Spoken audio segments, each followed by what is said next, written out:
Hello dear friends and students, मैं doctor Dinesh Kumar आप सभी लोगों का फिजिक्स हाईवेज एक चैनल पर फिर से स्वागत करता हूं। यह एक ऐसा चैनल है जो सभी स्टूडेंट्स को फ्री में एजुकेशन प्रोवाइड करता है। तो डियर फ्रेंड्स एंड स्टूडेंट्स, अभी तक इस चैनल को सब्सक्राइब नहीं किया, सब्सक्राइब कर लें, साथ ही नोटिफिकेशन का बेल आइकन प्रेस कर लें, जिससे इसी तरह के वीडियोज़ का नोटिफिकेशन सबसे पहले आपको मिलता रहे। और इस वीडियो को शुरू से अंत तक देखें, और ये वीडियो आपको अच्छा लगे तब इसे लाइक करें और अपने दोस्तों में शेयर करें, जिससे वे लोग भी इससे लाभ ले सकें। तो डियर फ्रेंड्स एंड स्टूडेंट्स, आज हम लोग बात करेंगे बीएससी फिजिक्स थर्ड सेमेस्टर के ऑप्टिक्स के फर्स्ट यूनिट, जो कि इंटरफेरेंस है। इससे 20 most important multiple choice questions को यहाँ पर डिस्कस करेंगे। तो डियर स्टूडेंट्स, इसके पहले भी मैंने 20 मोस्ट इम्पॉर्टेंट क्वेश्चंस का एक प्रैक्टिस सेट बनाया था। तो इस तरीके से यह जो सेट है ये प्रैक्टिस सेट 2 है। तो अभी तक प्रैक्टिस सेट 1 नहीं देखा है तो उसे भी देखें, जिसका लिंक जो है डिस्क्रिप्शन बॉक्स में भी आपको मिल जाएगा। तो इस वीडियो में हमने काफ़ी इम्पॉर्टेंट क्वेश्चंस रखा है, कुछ न्यूमेरिकल प्रॉब्लम्स भी हैं जिसका हमने सॉल्यूशंस के साथ डिस्कस किया है इसने। तो आइए स्टार्ट करते हैं। फर्स्ट क्वेश्चन है colour of thin film results from. तो यहाँ पर कह रहा है कि कलर जो होता है थिन फिल्म्स में वो किसकी वजह से आता है। ऑप्शंस दिए हुए, option A dispersion of light, option B interference of light, option C absorption of light and option D scattering of light. तो यहाँ कहा जा रहा है कि थिन फिल्म में जो कलर्स दिखते हैं वह डिस्पर्सन की वजह से होता है, लाइट में डिस्पर्सन होता है उसकी वजह से आता है, या लाइट में इंटरफेरेंस होता है उसकी वजह से होता है, या फिर लाइट का एब्जॉर्प्शन होता है तो उससे होता है, या फिर लास्ट में है लाइट का स्कैटरिंग होता है थिन फिल्म से तब होता है। तो इसका जो सिंपल आंसर है कि जो कलर्स होते हैं, कलर्स ऑफ थिन फिल्म्स, ये रिजल्ट्स करते हैं due to interference of light. तो ऑप्शन बी इसका सही हो जाएगा, interference of light. Next question 2, Newton's ring क्या है। ऑप्शन ए है concentric circular fringe having locus of equal thickness, option B है concentric circular fringe having locus of equal inclination, option C है elliptical fringes, option D है non concentric circular fringes.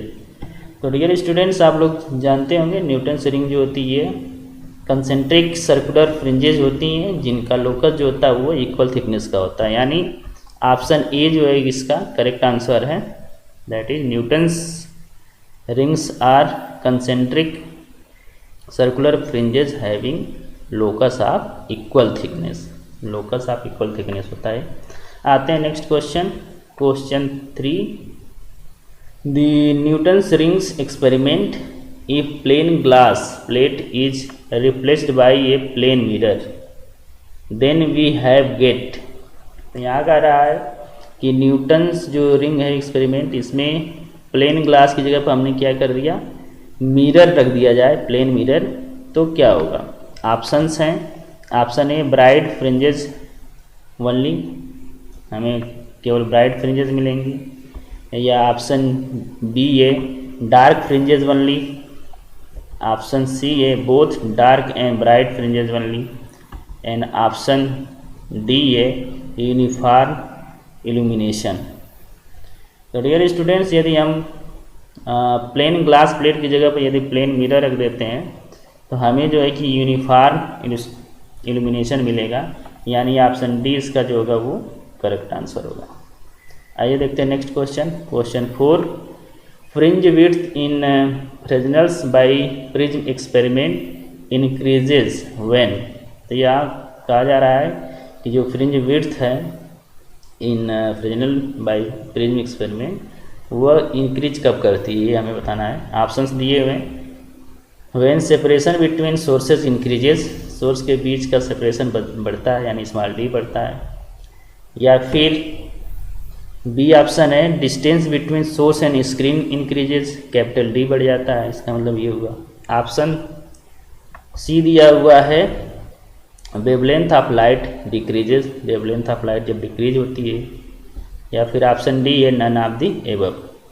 तो dear friends, यहाँ पर fringe के increase होने की बात है, तो फ्रिंज विड्थ जो बीटा होता है वो होता है lambda capital D upon small D, और स्मॉल डी जो है ये है सेपरेशन बिटवीन सोर्सेज, और कैपिटल डी है distance between source and screen. तो यहाँ पर देखा जा रहा है कि जो फ्रिंज विड्थ है वह जो है कैपिटल डी के क्या है डायरेक्टली प्रोपोर्शनल। तो यदि कैपिटल डी इंक्रीज करता है तो फ्रिंज विड्थ भी इंक्रीज करेगा, यानी ऑप्शन बी जो होगा इसका करेक्ट आंसर होगा।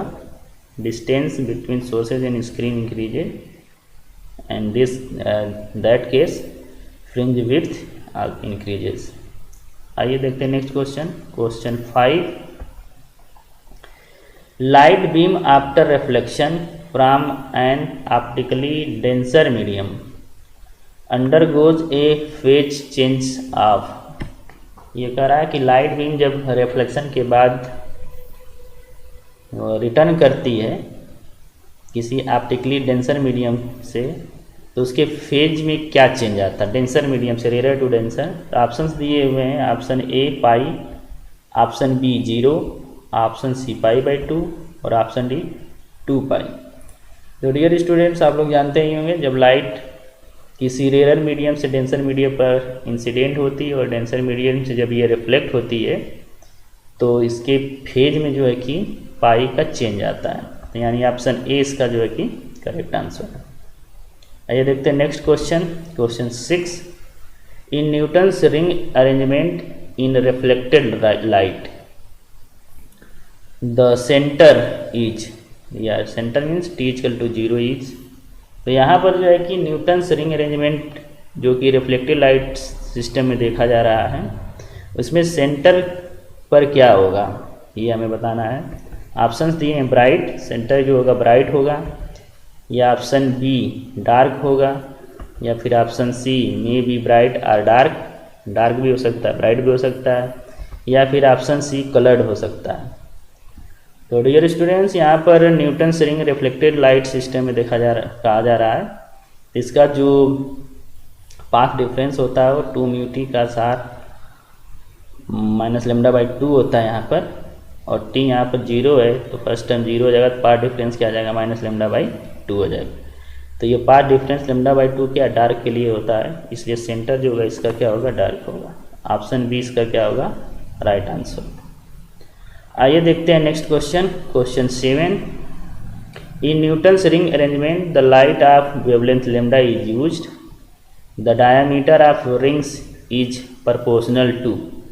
यहाँ पर कहा जा रहा है कि न्यूटन्स रिंग एक्सपेरिमेंट है, उसमें जो है कि लैम्डा वेवलेंथ की लाइट यूज की जा रही है, तो जो डायमीटर्स आएंगे न्यूटन्स रिंग के वो किसके प्रोपोर्शनल होगा, लैम्डा के किस फॉर्म में होगा ये हमें बताना है। ऑप्शंस हैं ए लैम्डा के प्रोपोर्शनल होगा डायमीटर, या फिर बी लैम्डा स्क्वायर, या ऑप्शन सी √λ, या फिर ऑप्शन डी 1/λ। तो डियर स्टूडेंट्स, आप लोग जानते ही होंगे जो डायमीटर होता है वो वेवलेंथ के पावर 1/2 या फिर अंडर वेवलेंथ के क्या होता है प्रोपोर्शनल होता है, तो यानी ऑप्शन सी इसका जो होगा राइट आंसर हो जाएगा, ऑप्शन सी हो गया √λ। Next question, question 8।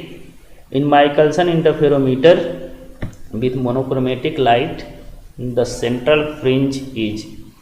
तो यहाँ पर कहा जा रहा है माइकलसन इंटरफेरोमीटर है, उसमें हमने मोनोक्रोमेटिक लाइट यूज किया, तो वो जो सेंट्रल फ्रिंज बनेगी वो कैसी होगी।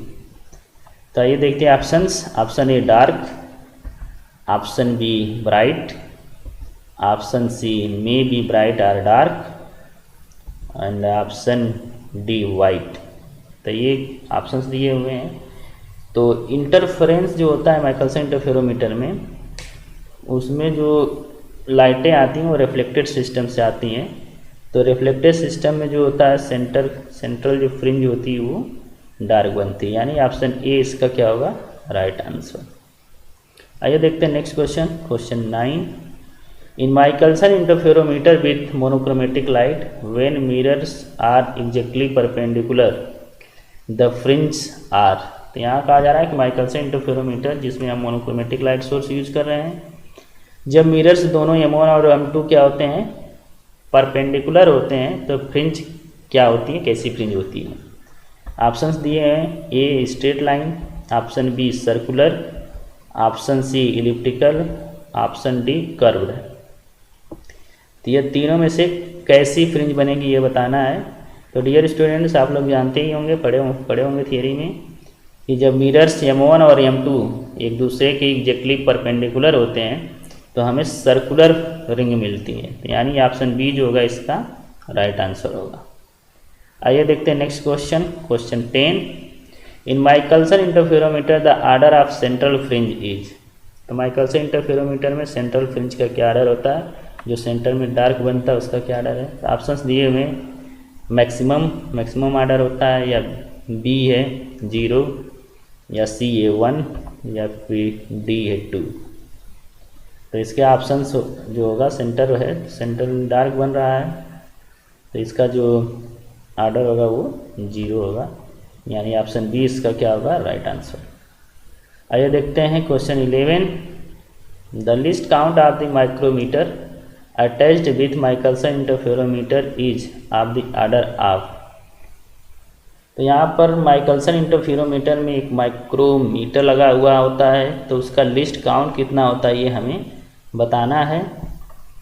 तो यह ऑप्शंस दिए हुए हैं, option A 10⁻⁵ metre, option B है 10⁻⁵ सेंटीमीटर, ऑप्शन सी है 10⁻⁻10 सेंटीमीटर, ऑप्शन डी है 10⁻⁵ सेंटीमीटर। तो डियर स्टूडेंट्स, यहाँ पर जैसा नाम से ही पता चल रहा माइक्रोमीटर लगा हुआ है। माइक्रोमीटर मीन्स इसका आर्डर जो होगा रीड करने का वो कम से कम माइक्रोमीटर के रेंज का होगा, या उससे भी कम हो सकता है। तो इस ऑप्शन से यदि हम देखें तो ये माइक्रोमीटर से ज़्यादा है, ये आएगा नहीं।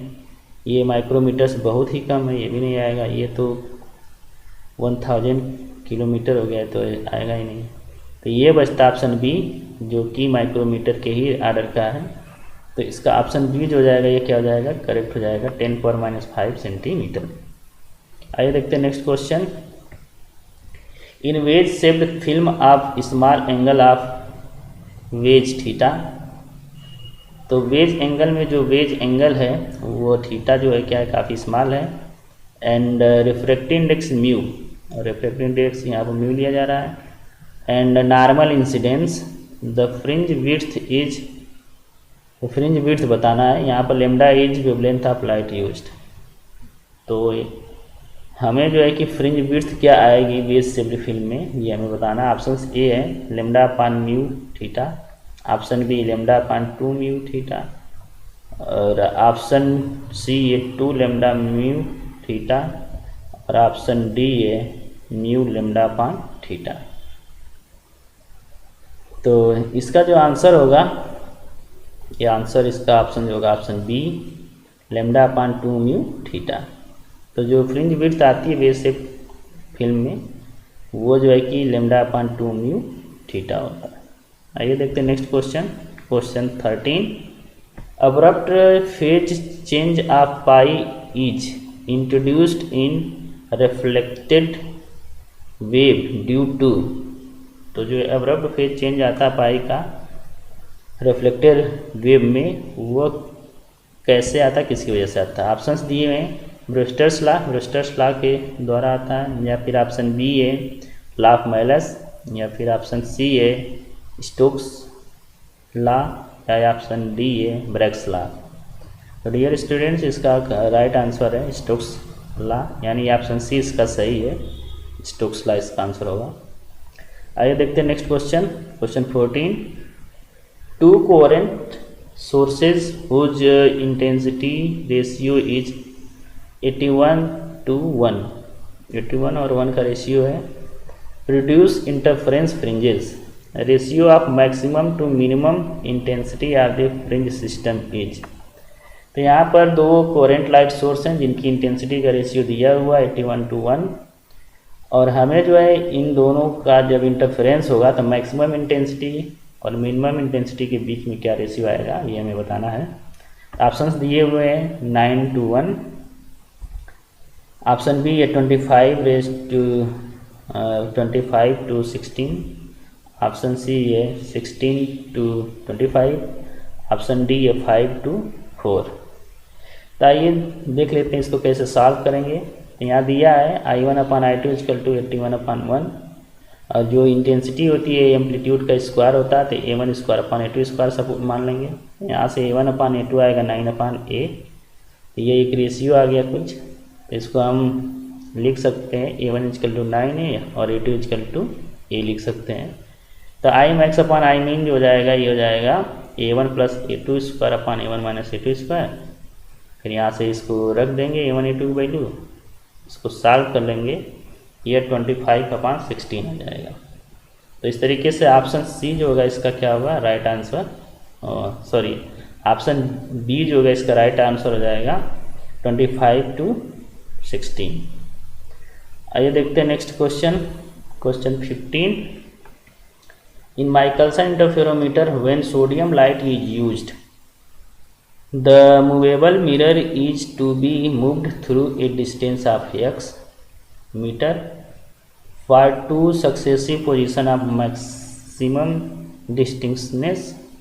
Then the separation between two closed wavelength will be lambda is mean wavelength। तो यहाँ यह कहा जा रहा है कि यहाँ पर दो लाइटें यूज हुई हैं, दो वेवलेंथ्स हैं इसमें यूज की गई हैं। सोडियम लाइट है तो सोडियम में दो वेवलेंथ होती हैं, एक λ1 और λ2, दोनों में 6 एंगस्ट्रॉम के आसपास का डिफरेंस होता है। तो उसको एडजस्ट करने के लिए जो मूवेबल डिस्टेंस है मिरर का, वो जो है कि x डिस्टेंस ट्रेवल करता है दो सक्सेसिव मैक्सिमम पोजीशंस के बीच में। तो हमें दो वेवलेंथ के बीच का सेपरेशन क्या होगा ये हमें बताना है। ऑप्शंस दिए हुए हैं, ए λ/2x², ऑप्शन बी है λ²/2x, ऑप्शन सी है x²/2λ, ऑप्शन डी है λ² × 2x। तो यहाँ से ये वेवलेंथ है तो वेवलेंथ की यूनिट में आना चाहिए, तो यहाँ पर लेंथ की यूनिट नहीं आ रही, वेवलेंथ की यूनिट यहाँ पर तो आ जाएगी वेवलेंथ की यूनिट, यहाँ भी आ रही है लेकिन ये आर्डर नहीं आएगा सही, यहाँ नहीं आएगा। तो इसका जो आंसर होगा ऑप्शन बी हो जाएगा, यानी जो वेवलेंथ का सेपरेशन आता है वो λ²/2x आता है। देखते हैं next question, question 16। What will be the least thickness of a soap film which μ = 1.5 that will result in constructive interference in the reflected light if the film is illuminated normally with light of wavelength 5000 angstrom। तो यहाँ पर हमें list thickness बतानी है soft film की, जिसका refractive index 1.5 है, और यह जो है कि कंस्ट्रक्टिव इंटरफेरेंस इसमें हो रहा है, और यह जो है कि रिफ्लेक्टेड लाइट से हो रहा है। और यहाँ पर ये भी दिया गया कि जो इल्यूमिनेशन हो रहा है, लाइट उस पर इंसिडेंट हो रही है, वो नॉर्मली हो रही है, इसका वेवलेंथ यह 5000 एंगस्ट्रॉम है। तो इसके ऑप्शंस दिए हुए हैं, ए 34 एंगस्ट्रॉम, ऑप्शन बी है 956 एंगस्ट्रॉम, ऑप्शन सी है 730 एंगस्ट्रॉम एंड ऑप्शन डी है 688 एंगस्ट्रॉम। तो इसको देख लेते हैं इसका सलूशन क्या होगा। तो हमें पता है for constructive interference 2μt cos r = क्या आता है 2n + 1 λ/2, n की वैल्यू 0 1 2 3 है। तो फॉर लिस्ट थिकनेस n की वैल्यू क्या होगी, सबसे कम होगी, n = क्या होगा 0 होगा स्मॉलेस्ट थिकनेस के लिए। तो इसलिए 2μt cos r = क्या होगा λ/2, और ये नॉर्मली इंसिडेंट हो रहा है लाइट, तो r जो होगा 0 होगा और लैम्डा जो है 5000 एंगस्ट्रॉम है, μ = 1.5 दिया है। तो इससे हम t निकाल सकते हैं, t = क्या होगा λ/4μ, और इसको साफ करेंगे तो ये आएगा 833.33 एंगस्ट्रॉम। तो ये ऑलमोस्ट 834 के आसपास है। तो इस तरीके से इसका ऑप्शन ए जो है ये क्या हो जाएगा, राइट आंसर होता है। ऑप्शन ए जो है ये सही है, यानी जो लिस्ट थिकनेस होगी वो 834 एंगस्ट्रॉम होगा। अब आइए देखते हैं next question 17. In a Fresnel's biprism setup, on introducing a thin sheet of thickness 1.1 micrometer and refractive index 1.5 in the path of one of the interfering beam, the central fringe is shifted through distance equal to the spacing between successive dark fringes. Then the wavelength of the light used is. तो dear students, यहाँ पर यह कहा जा रहा है कि फ्रेजनल्स biprism experiment है, सेटअप है. उसमें दो पाथ में से एक पाथ में हम 1.1 माइक्रोमीटर का थिकनेस का कोई शीट रख दे रहे हैं, जिसका रिफ्रैक्टिव इंडेक्स क्या 1.5 है. तो जो फिल्म है, सेंट्रल फ्रिंज है, वो शिफ्ट कर जाती है, उतने डिस्टेंस शिफ्ट कर जाती है जितना कि दो सक्सेसिव डार्क फील्ड के डार्क फ्रिंज के बीच का स्पेसिंग होती है. यानी यह एक फ्रिंज विड्थ के बराबर उसमें शिफ्टिंग आ जाती है. तो हमें वेवलेंथ क्या होगा लाइट का, ये हमें बताना है. ऑप्शंस दिए हुए हैं. 450 नैनोमीटर, ऑप्शन बी है 550 नैनोमीटर, ऑप्शन 3 है 350 नैनोमीटर एंड ऑप्शन डी है 650 नैनोमीटर. आइए देख लेते हैं इसका सोल्यूशन क्या है. टी इजकल टू दिया 1.1 माइक्रोमीटर, म्यू इजकल टू दिया 1.5. तो यक्स जो कि शिफ्टिंग है, शिफ्टिंग जो होता है ये फार्मूला होता है x equal to beta upon lambda mu -1 into t. और यहाँ पर यक्स जो है कि बीटा के बराबर है, एक फ्रिंज शिफ्ट हो रहा है. तो यहाँ पर वैल्यू रख देंगे, बीटा से कैंसिल हो जाएगा और लेमडा इजकल टू हो जाएगा म्यू -1 इंटू टी. और यहाँ वैल्यू रख करके सॉल्व करेंगे तो यह आएगा 550 नैनोमीटर. यानी ऑप्शन बी जो होगा इसका राइट आंसर होगा, ऑप्शन बी सही है. Next question 18. When a thin plate of refractive index 1.5 is placed in the path of one interfering beam, a shift of 30 fringes is observed. If the thickness of the plate is 1.018 mm, the wavelength of the light used is. तो dear student, यहाँ पर दिया गया है कि एक thin plate है जिसका रिफ्रैक्टिव इंडेक्स 1.5 है. इसको हम वन इंटरफियरिंग बीम के पाथ में रख देते हैं. तो इसमें जो शिफ्टिंग आती है वह 30 फ्रिंज का शिफ्ट आता है. और यहाँ पर थिकनेस दिया हुआ, thickness of plate is 0.018 mm. तो वेवलेंथ क्या होगा ये बताना. तो ये जस्ट इसके पहले वाला जो क्वेश्चन था उसी जैसा है. तो आइए देख लेते हैं इसके ऑप्शंस ए है 3000 एंगस्ट्रॉम, ऑप्शन बी है 4000 एंगस्ट्रॉम, ऑप्शन सी है 5000 एंगस्ट्रॉम और ऑप्शन डी है 6000 एंगस्ट्रॉम्स. तो आइए इसका भी देख लेते सोल्यूशन. तो इसका सेम सोल्यूशन उसी तरह होगा. म्यू दिया हुआ 1.5, एक्स जो जाएगा 30, बीटा हो जाएगा और थिकनेस इसका 0.018 mm है. तो ये आ जाएगा 1.8 इंटू 10⁻⁵ मीटर में आ जाएगा. और ये वह फार्मूला जो इसको अप्लाई करके वेवलेंथ निकालेंगे तो ये 3000 एंगस्ट्रॉम आ जाएगा. तो यानी ऑप्शन ए जो होगा इसका क्या होगा, राइट आंसर होगा. आंसर हो जाएगा ए 3000 एंगस्ट्रॉम. आइए देखते हैं next question 19. In a biprism experiment the slit is illuminated by the wavelength of 6000 angstrom. The distance between slit and eyepiece is 0.6 metre. The two virtual images of slits are 0.3 mm apart. If the eyepiece is displaced 20 cm away from the slit, the change in fringe width will be. तो dear students, यहाँ पर biprism experiment लिया गया है और इसमें जो है कि स्लिट जो है कि 6000 एंगस्ट्रॉम की वेवलेंथ की लाइट से इल्यूमिनेट किया जाता है. और यहाँ पर दिया हुआ distance between slit and eyepiece, slit और आईपीस के बीच का डिस्टेंस इतना है, यानी कैपिटल डी जो है 0.6 मीटर है. And the two virtual images of slit are 0.3 mm apart.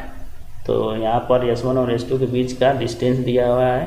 यानी स्मॉल डी दिया हुआ है 0.3 mm।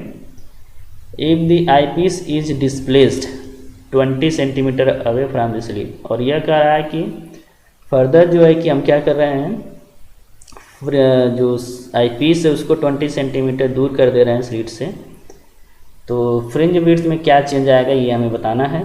ऑप्शंस दिए हुए हैं 0.6 mm, ऑप्शन बी है 0.4 mm, ऑप्शन सी है 0.2 mm और ऑप्शन डी है 0.1 mm। तो आइए देख लेते हैं इसका सोल्यूशन क्या होगा। तो यहाँ वेवलेंथ दिया हुआ है 6000 एंगस्ट्रॉम, जिसको हम कन्वर्ट कर लिए मीटर में, और यहाँ पर जो कैपिटल डी है फर्स्ट केस में वो 0.6 मीटर है, और स्मॉल डी जो 0.3 mm यानी 3 × 10⁻⁴ मीटर हो गया। तो यहाँ से इस सिचुएशन में क्या फ्रिंज विड्थ होगी वो निकालेंगे, तो बीटा 1 हो जाएगा लेमडा d1/d, और दूसरा केस में जब हम 20 सेंटीमीटर दूर कर दे रहे हैं यानी 0.2 मीटर दूर कर दिए रहे हैं, तो d2 जो हो जाएगा कैपिटल D2 ये हो जाएगा 0.8 मीटर, और इस केस में फ्रिंज विड्थ हम निकाल लेंगे तो ये फार्मूला हो जाएगा। तो हमें कितना चेंज आएगा फ्रिंज विड्थ में ये निकालना, डेल्टा बीटा, तो बीटा 2 - बीटा 1 तो हो जाएगा लेमडा d/d2 - d1, और इसको हम सॉल्व कर लेंगे ये 0.4 mm आ जाएगा। तो यानी ऑप्शन बी जो हो जाएगा इसका राइट आंसर होगा। जो फ्रिंज में शिफ्ट आएगी, चेंज आएगी, वो आएगी 0.4 mm का शिफ्ट आएगा, चेंज आएगा। तो ये देखते हैं next and last question, question 20। Two coherent sources of intensity ratio 25:4 are used in an interference experiment. The ratio of intensities are minima and maxima in the interference pattern will be.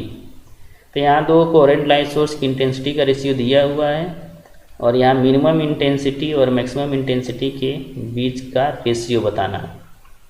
तो option इसके दिए हुए हैं, option A 3:7, option B 9:4, option C है 16:25, या फिर option D है 9:49। तो इसका सलूशन देख लेते हैं। ये इसके पहले भी इस तरह के क्वेश्चन हमने लगाया है। तो I1/I2 दिया हुआ 25/4, इसको A1/A2 का स्क्वायर लिख सकते हैं, और यहाँ से A1/A2 निकालेंगे तो ये आएगा 5/2, इसको हम एक कांस्टेंट मान लिए। इस कांस्टेंट के फॉर्म में हम लिख सकते हैं A1 = 5A और A2 = 2A, और यहाँ से मिनिमम इंटेंसिटी अपन मैक्सिमम इंटेंसिटी रेशियो निकाल लेंगे। तो मिनिमम होगा A1 - A2 का होल स्क्वायर, मैक्सिमम होगा A1 + A2 का होल स्क्वायर। फिर यहाँ A1 A2 की वैल्यू यहाँ पर पुट कर देंगे तो ये 9/49 आ जाएगा। तो इस तरीके से देखें तो यहाँ पर क्वेश्चन का जो आंसर हो जाएगा ऑप्शन डी हो जाएगा, 9:49 इसका रेशियो आ जाएगा।